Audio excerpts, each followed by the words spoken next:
ఒకప్పుడు పెళ్లి అంటే అటు 7 తరాలు, ఇటు 7 తరాలు చూడాలనేవారు. ఇప్పుడు ఆ పరిస్థితి లేదు. ఏదేమైనా వివాహం చేసుకునే అమ్మాయి లేదా అబ్బాయి సోషల్ మీడియా ఖాతాలు వెతికి పరిశీలిస్తే చాలు, వారు ఎలాంటి వారో పూర్తిగా ఇట్టే తెలిసిపోతుంది. అయితే ఈ కారణంగానే పీటల వరకు వచ్చిన పెళ్లిళ్లు సైతం పెటాకులవుతున్నాయి. చివరి నిమిషంలో పెళ్లి రద్దు చేసుకోవడం ఇప్పుడు సర్వసాధారణంగా మారుతోంది.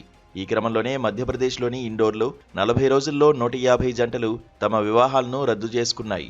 అయితే ఇందులో 60 నుంచి 70 పెళ్లిళ్లు పెటాకులు కావడానికి కారణం సోషల్ మీడియాతోనే ముడిపడి ఉందని ఓ ప్రముఖ హిందీ దినపత్రిక ఇటీవల నిర్వహించిన పరిశోధనలో తేలింది. సోషల్ మీడియాలో వారి సంబంధాల గురించి చేసిన పాత పోస్టులు, వ్యాఖ్యలు, ఎమోజీలు లేదా వారి స్నేహితుల జాబితాలు కూడా కారణంగా ఉన్నాయి. మిగిలిన పెళ్లిళ్ల రద్దు విషయానికొస్తే కుటుంబ సభ్యుల మరణాలు లేదా ప్రమాదాలు, పరస్పర విభేదాలు, ఊహించని పరిస్థితులకు సంబంధించిన కారణాలు ఉన్నాయి. ఇక ఇండోర్, గుజరాత్కు చెందిన ఓ జంట ప్రీ వెడ్డింగ్ షూట్ సమయంలో వధువు సోషల్ మీడియా ఖాతాలో చేసిన పాత పోస్టులపై గొడవ జరిగి పెళ్లి రద్దయింది.